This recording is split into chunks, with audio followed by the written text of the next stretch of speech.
A very warm welcome to this new video. और आज इस वीडियो में हम कुछ असाइनमेंट्स करने वाले हैं ओपन राइटर सॉफ्टवेयर के। तो जो मेरे पास असाइनमेंट है उसकी जो पिक्चर है वो भी मैं साथ में दिखाऊंगा और ये भी बताऊंगा कि उनको करना कैसे। और इनको करने के फ़ायदा ये है कि इनको करने के बाद प्रैक्टिस हो जाती है अच्छी खासी। बेसिक्स तो बेसिक प्रैक्टिस हो जाएगी जिससे हमें पता चल जाएगा हमें किस चीज़ का यूज़ कैसे करना है और कब करना है। ओके, सो स्टार्ट करते हैं। पहले बोला है कि भाई एक नया डॉक्यूमेंट क्रिएट करना है हमें राइटर ऑन करके। तो मैं एक काम करता हूँ, मैं पहले राइटर बंद करता हूँ उसके बाद ऑन करके दिखाता हूँ। मैंने बंद करा, मेरे पास टास्क बार में यहाँ दे रखा है, मैं इसको ऑन करूँगा। मेरा ओपन हो रहा है, ऑफिस ऑफिस ऑन हो गया है।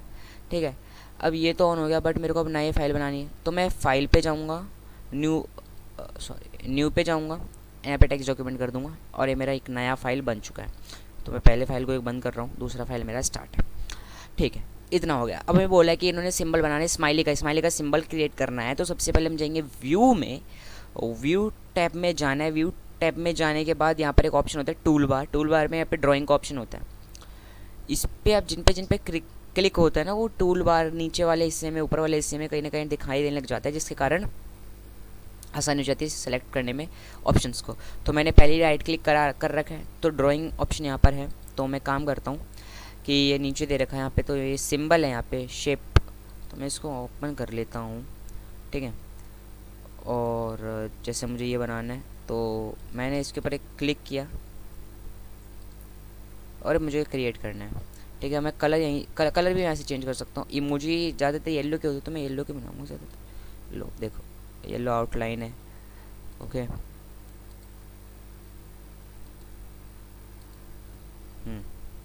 तो जो भी है ये बन गया, स्माइली क्रिएट हो गई है। नेक्स्ट हमें कुछ बेसिक शेप्स बनाने हैं। तो बेसिक शेप्स जैसे कि हमें पता है मेरा ये हमारा ये वाला भी हो गया। अब हमें ये वाला करना है जो है ये बेसिक शेप्स। बेसिक शेप्स जो हमें नीचे दे रखे हैं, पहले बनाना है हमें स्क्वायर। तो स्क्वायर बनाते हैं, चलो। ये हमारे पास है एक बेसिक शेप्स नाम का एक ऑप्शन है, मैं उस पर क्लिक करूँगा। यहाँ पे मुझे स्क्वायर दिख रहा है, मैं यहाँ पे एक सिंपल सा स्क्वायर बना लूँगा। बन चुका है स्क्वायर। अगला हमें बनाना है सर्कल। तो मैं एलिप्स के एक ऑप्शन में जाऊँगा, यहाँ पे मैं सर्कल बना लूँगा। अगला मुझे रेक्टेंगल बनाना है, रेक्टेंगल का ऑप्शन यहाँ दे रखा है, मैंने रेक्टेंगल बना लिया। हाँ, बन गया रेक्टेंगल। अगला मुझे आइसोसेलेस ट्रायंगल क्रिएट करना है। तो मैं आइसोसेलेस ट्रायंगल बेसिक शेप्स के ड्रॉप डाउन लिस्ट पर क्लिक करूँगा, आइसोसेलेस ट्रायंगल का ऑप्शन क्लिक करूँगा और ये बन चुका है। थोड़ा इधर कर लेता हूँ, हाँ। तो ये बन चुका है मेरा आइसोसेलेस ट्रायंगल। तो ये बन चुके हैं, ये सारी चीज़ें हो चुकी हैं। सो अब हम नेक्स्ट जो है, जो मेन टेक्स्ट के लिए, टेक्स्ट चीज़ों के लिए, उसके लिए भी यूज़ करते हैं। ठीक है, तो मैं एक नया डॉक्यूमेंट फिर से बनाऊंगा, file new and text document. मैं उस वाले को बंद कर देता हूँ डिस्कार्ड करके। तो बोला है कि हमें एक टेबल बनाना है। तो पहले टिक लगा लेते हैं कि हमारा क्या क्या हो चुका है। तो हमारा शेप वाला हो गया, ये बन गया, ये बन गया, ये बन गया, ये बन गया और ये भी हो गया। तो यहाँ पे मैं टिक लगा लेता हूँ, ये हो गया, ये हो गया और ये हो गया। अब हमें क्रिएट करनी एक टेबल 5x5 की, जिसके अंदर रिलेटिव्स के नाम होंगे, रिलेटिव्स के इन्फॉर्मेशन होंगे। तो मैं थोड़ा नीचे आ जाऊँगा क्योंकि मुझे थोड़ी स्पेस चाहिए।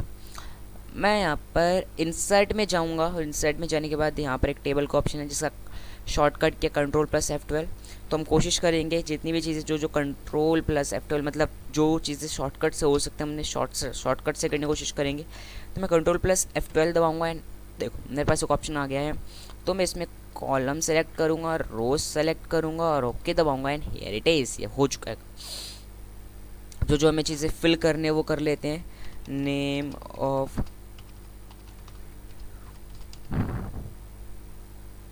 ऑफ रिलेटिव्स कर लिया, उसके बाद कर लिया मैंने डेट ऑफ बर्थ।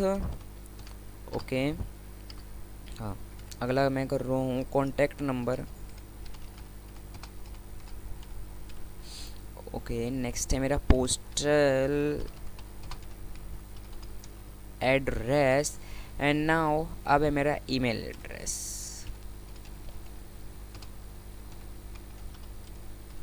ओके, तो अब बस मुझे यहाँ पे चीज़ें लिखनी है। तो मैं एक काम करूँगा, मैं ज़्यादा कुछ नहीं, मैं लिख देता हूँ अभी।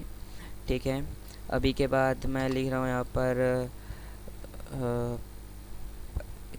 हाँ कौशल। ठीक है, यहाँ पर मैं लिख देता हूँ क्वाइट अटैकर, ठीक है। और मैं यहाँ लिख देता हूँ, कहते हैं टैकल, ठीक है। मैंने कुछ नाम रख दिए हैं, तो अभी नाम मान लो ये मेरे रिलेटिव्स हैं, तो अब मैं इनके डेट ऑफ बर्थ जो भी चीज़ें वो लिख दूँगा। तो मैं इसकी लिख रहा हूँ 2011-2005 5 है, ठीक है, ये हो गया। अब मैं क्या करूँगा, इन सबको कॉपी कर लूँगा फटाफट। जो जो चीज़ें मुझे एडिट करनी है वो सारी मैं बाद में करता हूँ, पहले मैं ये सारी चीज़ें लिख तो लूँ, ठीक है। कौशल का भी जन्म यही हुआ है, ठीक है, क्वाइटे का भी जन्म यही हुआ है, तो बस इसका थोड़ा सा चेंज करना है, वो चेंज कर देते हैं, ठीक है। ये मैंने कर दिया 7, हो गया। अब मुझे कॉन्टैक्ट नंबर करना है, तो कॉन्टैक्ट नंबर जैसे मैंने पिछली वीडियो में कहा था कुछ कुछ चीज़ें कॉन्फिडेंशियल रखा जाता है, तो मैं इसको भी कॉन्फिडेंशियल रख देता हूँ पूरी तरीके से, ठीक है। मैं इसको कॉपी करता हूँ, ओके। पोस्टल एड्रेस भी बिल्कुल कॉन्फिडेंशियल रखते हुए बिल्कुल ऐसा कर दूंगा, ठीक है।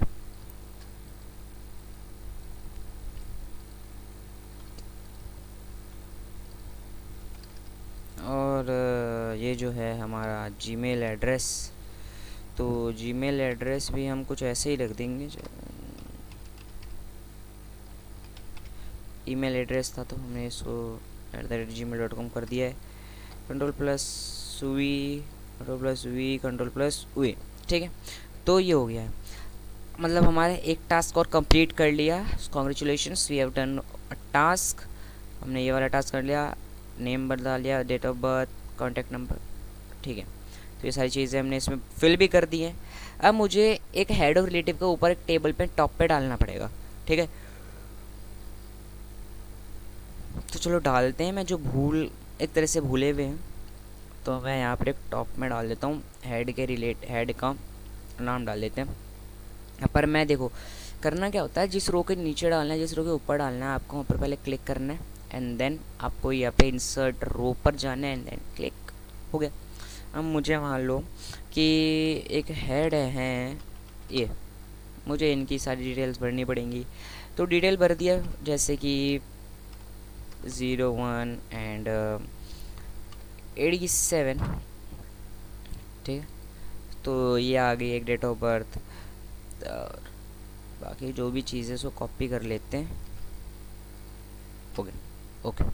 सो एक और चीज़ हमने कर दी, एक लेवल और कंप्लीट हो चुका है। नेक्स्ट लेवल पे जाते हैं। अब नेक्स्ट लेवल है हमारा, अब हमें इसमें जो है फ़ॉन्ट स्टाइल चेंज करना है, फ़ॉन्ट वर्क गैलरी को यूज़ करके हमें इसका हेड क्रिएटिव बनाना है। तो अब पता चल गया होगा मैंने ऊपर का स्पेस क्यों छोड़ा था। तो मुझे अब इसका क्या करना है कि एक तरीके से हेड बनाना है, इसका एक ऊपर का हेडिंग डालिए। तो उसके लिए सेम चीज़ है, व्यू में गए, टूल बार में गए, ड्राइंग में गए, आर्ट, यहाँ पे फॉन्ट वर्क गैलरी होगी, आप में उसमें क्लिक करना है। यहाँ पे ढेर सारी चीज़ें, मतलब अलग अलग टाइप की फॉन्ट वर्क गैलरी खुल जाती है। मुझको जो पसंद आया, आपको जो पसंद आया वो यूज़ कर लेना। फॉर एग्जांपल मुझे ग्रीन वाला ज़्यादा अच्छा लग रहा है, सो मैं ग्रीन वाला ले लूँगा। यहाँ पे मैं डबल क्लिक करना है, बस मुझे डबल क्लिक कर, पहले तो मैं इसको ऊपर लेके जाना चाहूँगा जहाँ पे मेरे को करना है, ठीक है। डबल क्लिक करने के बाद जो लिखना है लिख लो, ठीक है। जैसे मुझे लिखना है कि रिलेटिव्स इन्फो, मेरे को ये चीज़ लिखनी थी, तो मैं यहाँ पर एंटर करना है बस मुझे, हो गया। अब ये रिलेटिव इन्फो कुछ ज़्यादा ही बड़ा आ गया यहाँ पर, तो इसको छोटा छोटा कर देते हैं। यहाँ पे कर्सर लेके जाएंगे और इसको यहाँ पर लेंगे, ओके। सो ये बन चुका हमारा रिलेटिव इन्फो का एक टेबल, ओके। तो हमने एक लेवल और ज़्यादा बढ़िया तरीके से क्रिएट कर लिया, एक लेवल और अचीव कर लिया। नेक्स्ट टाइम ऑटो फॉर्मेट का यूज़ करना और टेबल को अट्रैक्टिव बनाना है। अब ऑटो फॉर्मेट होता क्या है पहले ये तो जानो। ऑटो फॉर्मेट एक ऐसा ऑप्शन है ओपन राइटर में जो कि सिर्फ 2 से 3 क्लिक्स के अंदर आपके पूरे टेबल को मॉडिफाई करके रख देगा। आपको ज़्यादा कुछ करने की ज़रूरत नहीं है। इसके अंदर पहले से कुछ सेव डाटा होते हैं जिनको आपको करने की ज़रूरत होती है। फॉर एग्जाम्पल मैंने इस पर क्लिक किया, मेरे पास ऑटो फॉर्मेट का ऑप्शन आ गया। मैंने इस पर क्लिक किया, मैंने डिफ़ॉल्ट का ऑप्शन चूज़ किया और मैं ओके दबाऊंगा और देखो क्या होगा। हैंस हियर इट इज़, हो गया। मैंने कितने क्लिक किए, वापस बताता हूँ, मैंने सिर्फ 2 क्लिक किए, ठीक है। ऑटो फॉर्मेट दबाया, डिफ़ॉल्ट मेरे को लेना था जो मुझे पसंद आया, मैंने ओके दबाया एंड देन कंप्लीट आ गया, ठीक है, तुरंत होगा ये चीज़। ओके, तो हमने एक लेवल और अचीव कर लिया कि ऑटो फॉर्मेट कैसे यूज़ किया जाता है, ठीक है।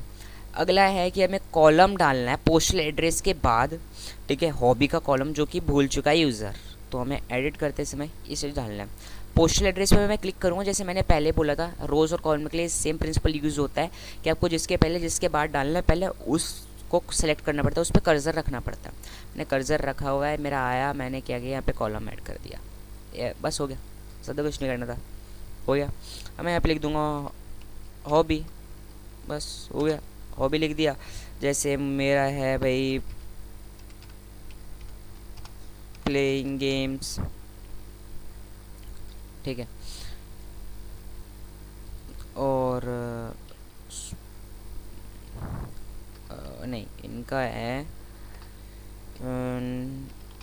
न्यूज़, वॉचिंग न्यूज़ है, ठीक है, तो watching news, okay, watching news, ठीक है, साइंस एंड साइक्लोपीडिया, ठीक है, साइंस एनसाइक्लोपीडिया पढ़ना, ठीक है। कौशल का है जैसे कि स्पीच, ठीक है। अगला है जैसे गेमिंग है इनका, ठीक है, इनका भी गेमिंग है मान लिया, ठीक है, ये सब कर लिया। अब मैंने हॉबीज़ डाल दिए, उसके बाद मैंने हमने एक और टास्क कंप्लीट कर ही लिया है, तो इसको भी कंप्लीट कर ही लेते हैं, हो गया। अगला insert date and time in the page, date and time insert करना है, वेरी इजी, कुछ ज़्यादा इसमें रॉकेट साइंस है नहीं। एक काम करते हैं, मैं थोड़ा नीचे आता हूँ, ठीक है, नीचे आया, थोड़ा एंटर कर रहा हूँ, ठीक है। मैं चाहता हूँ पेज के लास्ट में यानी इस जगह पर आ जाए, तो मैं पूरी तरीके से नीचे आ जा रहा हूँ, और एक नई पेज खुल गई, ठीक है, ये आ गया, ठीक है। सो अब मुझे यहाँ पर एक डेट डालनी है, तो मैं चाहता हूँ यहाँ पर डेट आ जाए और यहीं पर टाइम भी आ जाए, या तो मैं चाहता हूँ कि डेट थोड़ा सा इधर की साइड आ जाए और टाइम इधर हो जाए। तो मैं पहले यहाँ पर रखूँगा, पहले मैं डेट ऐड करूँगा, इंसर्ट में गए, फील्ड्स में गए एंड डेट रख दिया, डेट आ गई। वापस बताऊँ, वापस बताना है क्या है, इंसर्ट में गए, फील्ड्स में गए एंड हेयर डेट हमने चूज़ कर लिया, ठीक है। अब मैं चाहता हूँ कि यहीं पर जस्ट थोड़ा सा ही आगे बढ़कर यहाँ पे टाइम आ जाए, तो वापस वही जाऊँगा इंसर्ट में, फील्ड्स में टाइम, और आ गया, ज़्यादा मुश्किल नहीं है, आ गया, ओके, आ गया, हो गया, ये चीज़ें भी हो गई। अब अगली चीज़ देख लेते हैं, अगली चीज़ वो क्या कहता है, मतलब हमने एक और चीज़ अचीव कर लिया, ओके, हो गया। हेडर यूज़ करना है इन्फॉर्मेशन फॉर इन्विटेशन नाम से, हेडर रखना है। मैं हेडर रखने के लिए पहले तो मैं यहाँ आ रहा हूँ और मैं वापस जाऊँगा इंसर्ट में, और यहाँ पर हेडर का ऑप्शन लूँगा, डिफ़ॉल्ट चूज़ करूँगा, देखो यहाँ पर भी आ गया, यहाँ पर भी आ गया, मेरे को यहाँ पर ऐड करना है ना, तो मैं लिख दूँगा इनविटेशन इन्फॉर्मेशन, ठीक है, आई थिंक कुछ ऐसे ही डालना है, हाँ, इन्फॉर्मेशन फॉर इन्विटेशन है, ओके सॉरी, तो इन्फॉर्मेशन फॉर इन्विटेशन, ओके, ये आ गया। अब क्या करना है, मान लो मुझे इसको करना है सेंट्रल अलाइनमेंट में, अलाइनमेंट का यूज़ करके सेंट्रल अलाइन कर दूंगा। मुझे इसका चेंज करना है फ़ॉन्ट, मुझको फ़ॉन्ट पसंद नहीं आ रहा, तो मैं फ़ॉन्ट ये वाला चेंज कर सकता हूँ, ठीक है। मुझको साइज़ बढ़ानी है, मेरे को 16 चाहिए, 32 चाहिए, मान लो मुझे इतना चाहिए, आ गया, ठीक है। ये सारी चीज़ें हमने कर लिया। अब मैंने एडर रख दिया, तो मैं अब वो हर पेज पर आ जाएगा।